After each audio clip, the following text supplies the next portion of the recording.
সেজদায় পড়ে কাঁদেন নবী উম্মত বলে সারে সার মাফ করে দেন মাবুদ আল্লাহ উম্মত আমার গুনাহগার আল্লাহ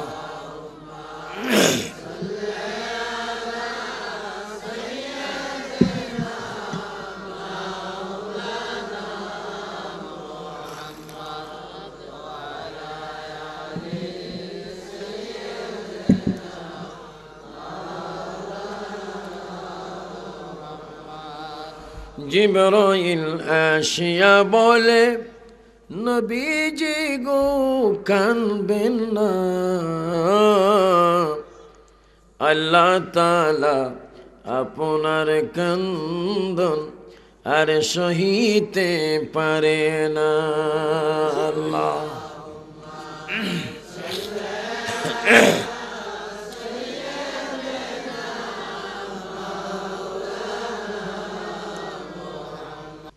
ইয়া রাসূলুল্লাহ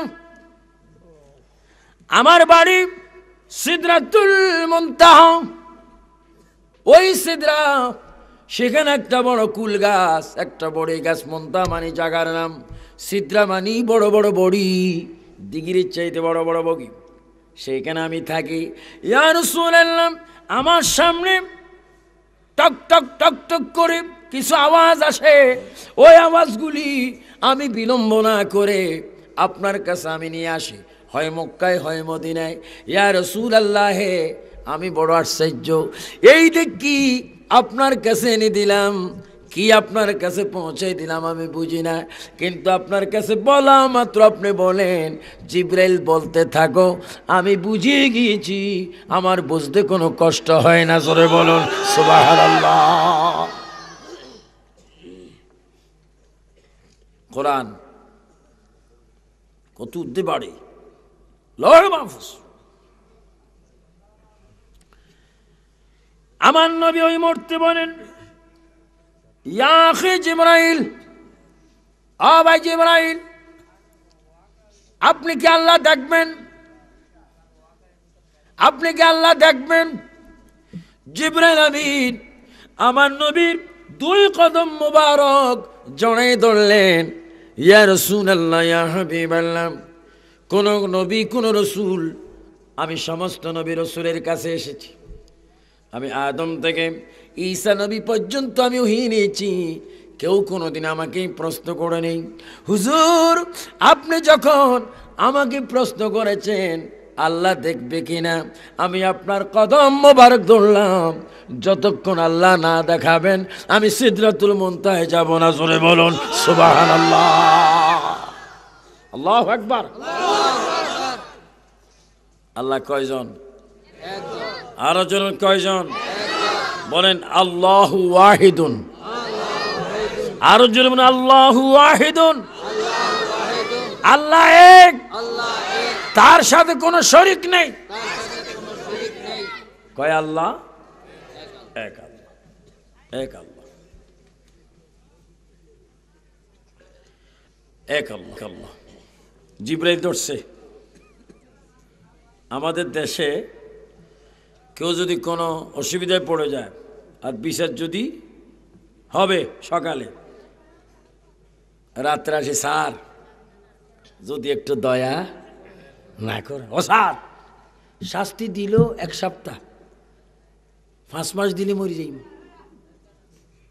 স্যারও চাকরি খাবেন না আমার ছেলের দিকে চাইয়েন এই ধরনের ঘটনা আছে কিনা কি কবিরা গুণ নিজের বেলা ঠিক নবীর বেলা বেঠিক গভীর মনোযোগ জিবরাইল আমিন নবীকে জড়াই ধরে বলে ইয়া রাসূলুল্লাহ আমি আল্লাহ চাই আমি ইব্রাহিম ও খলিলুল্লাহর কাছে এনেছি আল্লাহ দেখে নেই। মুসা কালিমুল্লাহর উপর তাওরাত এনেছি, আল্লাহ দেখে নেই। হযরত সুলাইমান নবীর বাবা দাউদ আলাইহিস ইসলামের উপর জবুর কিতাব এনেছি, আমি আল্লাহ দেখে নেই। ঈসা নবীর উপর ইনজিল কিতাব এনেছি, আমি আল্লাহ দেখে নেই। ইয়া রাসূলুল্লাহ, হে আজকে যতক্ষণ আমাকে আল্লাহ না দেখাবেন আমি আপনার কদম মোবারক ছাড়ব না। আমার জায়গা সিদরাতুল মুনতাহা তো আমি যাব না। জোরে বলুন সুবহানাল্লাহ।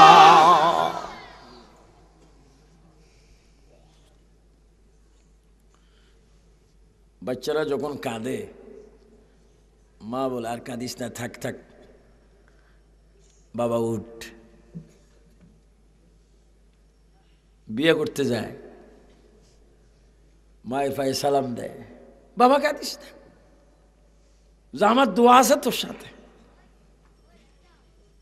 পরীক্ষা দিতে যাই বিএমএ, ছেলে মা বাবার পায়ে সালাম দে, মাথায় হাত বুলিয়ে দে, যা বিসমিল্লাহ করে প্রশ্ন নিস, দুরূদ শরীফ পড়ে শুরু করিস, আল্লাহর নাম স্মরণ রাখিস। বলে কিনা? জোরে বলেন, বলে কিনা? মা বাবার পায়ে ধরে সালাম করা, মা বাবার কদমে চুমা দেওয়া ছেলেদের জন্য বেহেশতে যাওয়ার ব্যবস্থা। মা বাবার পায়ে যখন চুমা দেয়, চুমা দিতে হয় কি?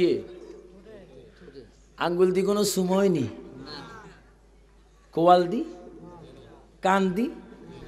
চুমা কোনখানে? ঠোঁট, ওঠ। বলেন ঠোঁট, ওঠ, এই দুইটা দিয়ে কি হয়? এটার নাম কি? কদম বুসি। কদম বুসি মানে ঠোঁট এবং ওঠ। মায়ের বাবার হাতের তালুতে, পায়ের তালুতে, মা বাবার কুফালে যদি কোন ছেলে সন্তান চুমা দে, নবীজি বলে উম্মত রে, শিবরামপুরে বসে, এই বুড়িচং থানায় বসে মা বাবার কুফালে চুমা দিলি না, আমি রাসূল গ্যারান্টি দিলাম তুই যেন বেহেশতের দরজায় জানালায় চুমা খাইলি। জোরে বলেন বলেন আল্লাহু আকবার। আমরা মা বাবার খেদমত চাই কি চাই না? মা বাবার কদমে ছেলে সন্তান চুমা দেওয়া জায়েজ না না জায়েজ? এখানে ফের ভেঙে দিচ্ছে। বর্তমান যুগে মা বাবার প্রতি ছেলেদের তেমন দায়িত্ব নাই। মা যাই, বাবা যাই, দোয়া করিস, এই বিদায় না। না, যখন আপনি চুমা দিবেন এগুলা মা বাবার পায়ে লাগবে, ঠোঁটা রোট, সজদা হবে না। কারণ কোরআনের পরে আমি রাশিয়ায় উনার মাজার জিয়ারত করেছি, রাশিয়ায় বুখারা। কোরআন শরীফের পরে নীল আকাশের নিচে আল জমিনের উপরে কোরআনের পরে একটি কিতাবের স্থান আল বুখারী। আল্লামা ইসমাইল বুখারী রাদিয়াল্লাহু তাআলা আনহু বুখারীর প্রথম হাদিসে তিনি বলেন, মানুষ কোন কর্ম করার আগে নিয়ত যেটা হয় সেটাই কবুল হয়। এজন্য হাদিসে বলা, ইন্নামাল আমালু বিন্নিয়াত। তুমি মায়ের কদমে চুমা দিচ্ছ, এটা তোমার খেয়াল, সজদা হবে না। কারণ সজদা হবে তখন যদি কুফাল, নাক, দুই হাতের তালু, দুই হাঁটু, দুই পায়ের আঙ্গুলে যদি এট এ টাইমে কিবলামুখী হয়ে জবানে যদি থাকে সুবহান রাব্বিয়াল আলা, এটা হবে আল্লাহর সাজদা। চিৎকার দিয়ে বলেন সুবহানাল্লাহ, আরো জোরে বলেন সুবহানাল্লাহ। 1 থেকে 10, 9 নাই, 10 হবে না। 1 থেকে 10, 1 যদি বাদ দেন মাঝখানে হবে না। কিতাব বুঝতে হবে। শুধু টাইটেল পাস করি, 800 নম্বর নিয়ে আসি, যদি কবর জমার রাব্বুকা আমি টাইটেল পাস, ওমা দিনুকা আমি বিসিএস, আমি সিরিয়াস হয়ে গেছি।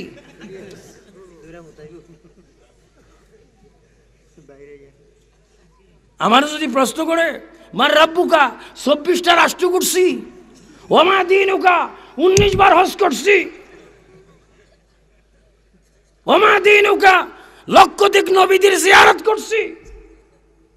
না না, যাই সওয়াল তাই জবাব, বুঝতে হবে। ইসলাম এত সহজ না। ইসলাম বুঝলে সহজ, না বুঝলে কঠিন। হিংসা, বিদ্বেষ, ফহর এগুলা দুনিয়ায়, কবরে সব সমান। 3.5 হাত কবর। সেখানে যখন কবরে আবু সুফিয়ান আবিদি আল কাদের লাশটা দিবে, মাহফিল কমিটির সভাপতির লাশ দিবে, মাদ্রাসার পরিচালনা কমিটির লাশটা যখন দিবে, সেই দিন এই কথা আসবে না মিল্লাতে আব্বাজান, মিল্লাতে দাদাজান। সেই দিন বলবে মিল্লাতে রাসূলুল্লাহ। চিৎকার দিয়ে বলেন সুবহানাল্লাহ। আমরা নবীর মিল্লাতে কলমা শরীফ পড়ে যেতে চাই কি চাই না? না, আপনি বলবেন নবীর মিল্লাতে আমাকে রাখলো কেন, আমি কবর থেকে চলে যাব। হ্যাঁ, আমার বাবা, আমার মাটি দিও না। খবরদার। ইমান, আমল, নামাজ, রোজা, মা বাবার খেদমত, কোরআনের তালাওয়াত। এই জন্য আমি ওই দিন শবে বরাতের দিন দুবাই পুরুট মার্কেট আবির, সেই দুবাইতে প্রোগ্রামে বলেছিলাম, মেরাজের দিন লন্ডন ব্রিকলেনে বলেছিলাম, প্রত্যেকটি মানুষ কবরে যাবে, একটি মাত্র তার ঠিকানা থাকবে, সেই ঠিকানা হচ্ছে সে নবীর প্রেমিক উম্মত কিনা। চিৎকার দিয়ে বলেন সুবহানাল্লাহ। আমাদের নবীজির নাম কি বলেন? সংক্ষেপে বলেন মুহাম্মাদুর। আবার প্রশ্ন করি, ফেরেশতারা বারবার তুলক 3 বার প্রশ্ন করে জবাব দিবেন। আমাদের নবীর নাম কি? আমাদের নবীর নাম কি? আবার জোরে জোরে বলেন, আমাদের নবীর নাম কি? ওই নবীর আদর্শ চাই কিনা? জিবরাইল যত দূরে যাচ্ছে নবীকে তত কাছে দেখছে। জিবরাইল বলেন, প্রথম আসমান, দ্বিতীয়, তৃতীয়, চতুর্থ, পঞ্চম, ষষ্ঠ, সপ্তম আসমানে গেলাম। ওয়াবানাইনা ফাওকাকুম সাবআন শিদাদা। আল্লাহ পাক কোরআন শরীফের মধ্যে বলেছেন, বান্দারে আমি তোমাদের উপর 7টা আসমান রেখে দিয়েছি, কিন্তু একটা পায়া নাই, একটা খুঁটা নাই। এই 7 আসমান অতিক্রম করার পরে জিবরাইল বলেন, আমি গেলাম লাহুতে, মালাকুতে। ওই যে তারাবির নামাজ পড়ার পরে 4 রাকাতের পরে দোয়া পড়েন, মালাকুত, জাবারুত আছে কিনা?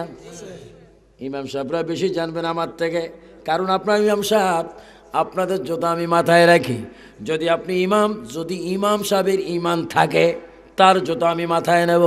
যদি ইমাম সাহেব যদি কোনো ডিস্টার্ব করে, তার পিছনে নামাজ পড়া হারাম। গভীর মনোযোগ। আমার প্রিয় নবী, জিন্দা নবী, হায়াতুন নবী, কামলিওয়ালা নবী, বাঁচানেওয়ালা নবী, তারানেওয়ালা নবী, নবীদের নবী, কোরআনের সাহেবে কোরআন নবী, তিনি কদম থেকে জিবরাইল আমিন গেলেন। এবার বলেন, আমি 7 আসমান অতিক্রম করে লাহুতে গেলাম, লাহুত থেকে মালাকুতে গেলাম, মালাকুত থেকে জাবারুতে গেলাম, জাবারুত থেকে আলমে আরওয়ায় গেলাম, আলম আরওয়াত থেকে দায়রেম কানে গেলাম, দায়রেম কান থেকে আরশ আজিমে গেলাম, আরশ আজিমের নিচে লৌহ মাহফুজ দেখতে পেলাম, লৌহ মাহফুজের উপরে নূরানি জগতের মধ্যে এবার সফর শুরু করলাম। যাইতে যাইতে যাইতে যাইতে এমন একটি জায়গায় আমি জিবরাইল চলে গেলাম, যেখানে কালো নাই, সাদা নাই, হলুদ নাই, নীল নাই, আসমান নাই, জমিন নাই, চন্দ্র নাই, সূর্য নাই, এমন এক জায়গায় আমি চলে গেলাম। সেখানে গিয়ে আমি পিছে একটু নজর করলাম, নবীকে দেখলাম। এবার উপর দিকে আবার নজর করে দেখি, এই নবী আবার ওইখানে বসে আছে। জোরে বলুন সুবহানাল্লাহ, আল্লাহু আকবার। নবী এখন কোথায়? রেখে গেছেন কোথায়? এখন আছে কোথায়?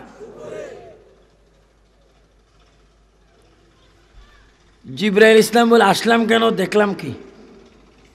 বলেন, আসলাম কেন, দেখলাম। জিবরাইল অবাক, আশ্চর্য। জিবরাইল বলেন, এই কি এত অতিক্রম, এত উপরে আসলাম কি দেখতে? সবাই বলেন আল্লাহ। আরো জোরে, আরো জোরে। জিবরাইল বলেন, আমি নিজেও দেখি নবীজি বসে পাগড়ি মোবারক বাঁধেন, আর উপরে দেখি সেখানেও নবী পাগড়ি মোবারক বাঁধেন।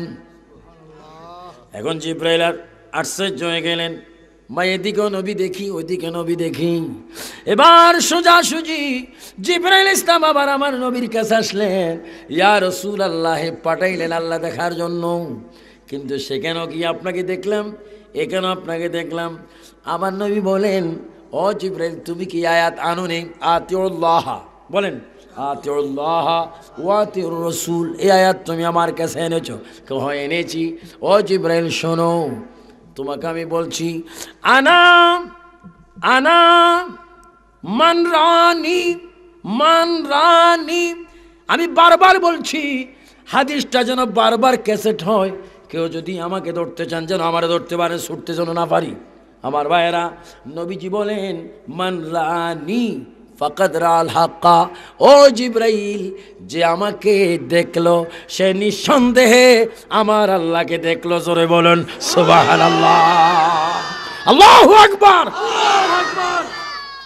আরে আমার তালুই মারা গেছে 20 বছর আগে, তালুই রে না দেখতে আসি। অনেকে বলে না, আমি তালু ইলাম কেমনে? আমার তালুর চেহারার মতো আপনার চেহারা। ধন্যবাদ। এদেশের মানুষ দুঃখ বুঝে মাশাআল্লাহ। যে সময় আমার ঠান্ডার প্রয়োজন, ওই সময় বাতাস শুরু হয়েছে। নবীর উম্মতিরা যদি এত দুঃখ বুঝে, নবী কত বুঝে? সুবহানাল্লাহ। আর একটু জোরে বলবেন না সুবহানাল্লাহ? আমি দোয়া করব, যারা কলেজে পড়ো, স্কুলে পড়ো, মাদ্রাসায় পড়ো, কৃষক শ্রমিক যারা ছাত্র যুবক, রুকু দিতে এখনো শক্তি আছে, সজদা দিতে এখনো শক্তি আছে, তোমাদেরকে আমি দোয়া করি, আল্লাহ যেন এই জমিনে নবীর আদর্শ দিয়ে তোমরা যেন নামাজি হতে পারো। চিৎকার দিয়ে বলুন সুবহানাল্লাহ। আমার যুবক বাবারা বলো, আমরা নামাজ রোজা চাই কি চাই না? দুই হাত তুলে বলো, চাই কি চাই না? আমিন বলেন, আমিন। আরো জোরে বলেন আমিন। মাশাআল্লাহ। যারা 25-26 বছরের ছেলে, তোমরা তো আমার ছেলের মতো। আমি ছেলের ঘরের নাতিও পাইছি আল্লাহ দিলে। মোকাওয়ালা মদিনাওয়ালা, মোকাওয়া জোরে, আমায় তুমি দে, মনে বড় আশা ছিল আল্লাহুম্মা সাল্লি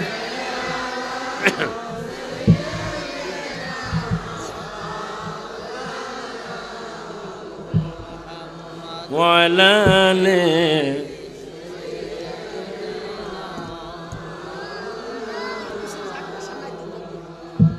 যেখানে থাকো, যেথায় থাকো, বলুন যেখানে থাকো, যেথায় থাকো, নবীজির দুরূদ সাইরো না। ও যুবক বাবারা, জোরে জোরে বলো, যেখানে থাকো, যেথায় থাকো, নবীজির দুরূদ সাইরো না। নবীজির দুরূদ না সারিলে নবীজি তোমায় সারবে না। আল্লাহুম্মা, মাইকলা কই,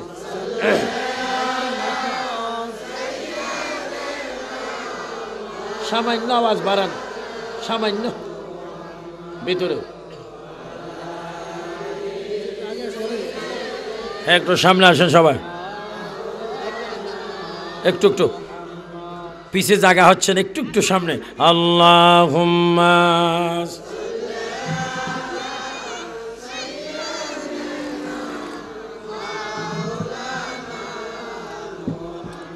ওয়া আলা আলি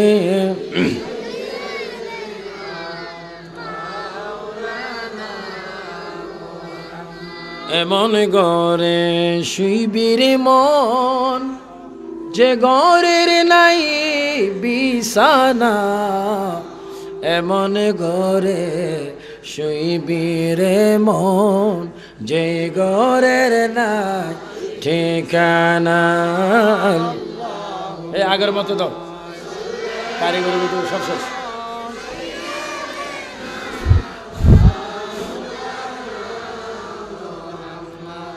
ওয়ালা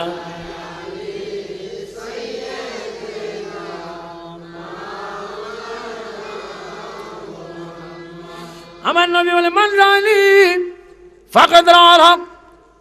জিবরাইল, যে আমাকে দেখলো সে নিঃসন্দেহে আমার আল্লাহকে দেখলো। জিবরাইল আমিন বলে, ইয়া রাসূলুল্লাহ, আল্লাহ কেমন, আল্লাহ কি রকম?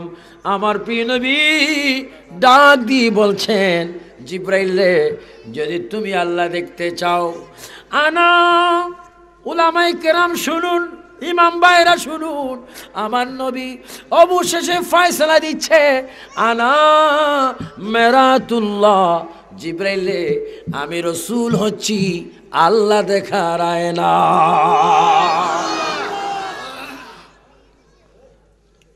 একটা মানুষ অফিসে যায়, কোথায় যায়? অফিসে যায়। অফিসে যায়, যাওয়ার আগে কোট ট্রাই টুই দেখার জন্য আয়নার সামনে যায়। কোথায় যায়? কি আয়না ভাঙার জন্য?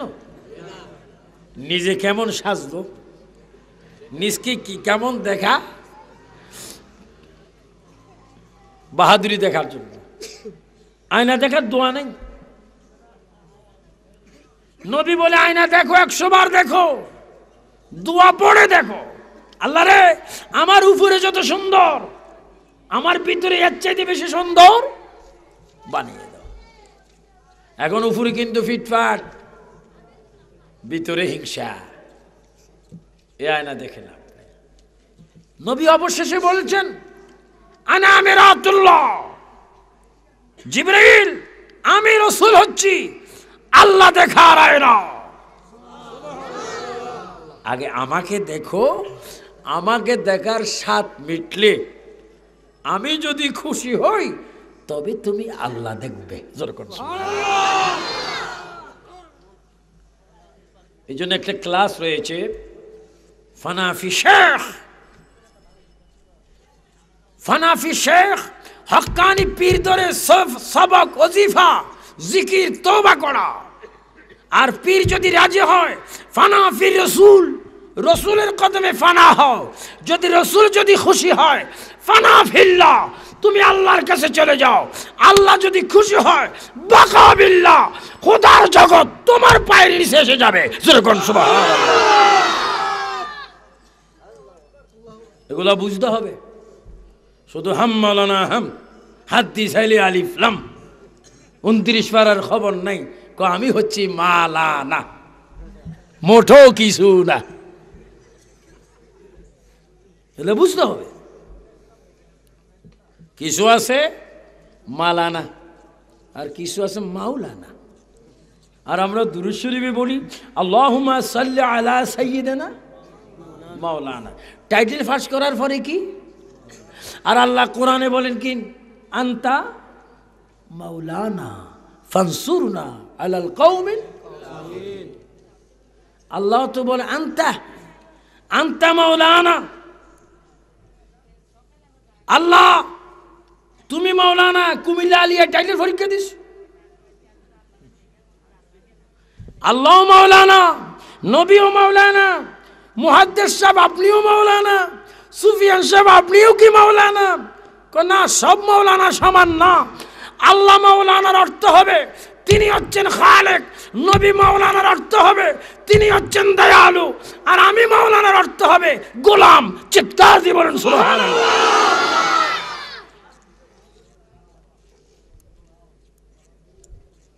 এক একটি আয়াতে কমপক্ষে 70 রকমের অর্থ না জানলে এটা মাওলানা লেখা মাকরুহ।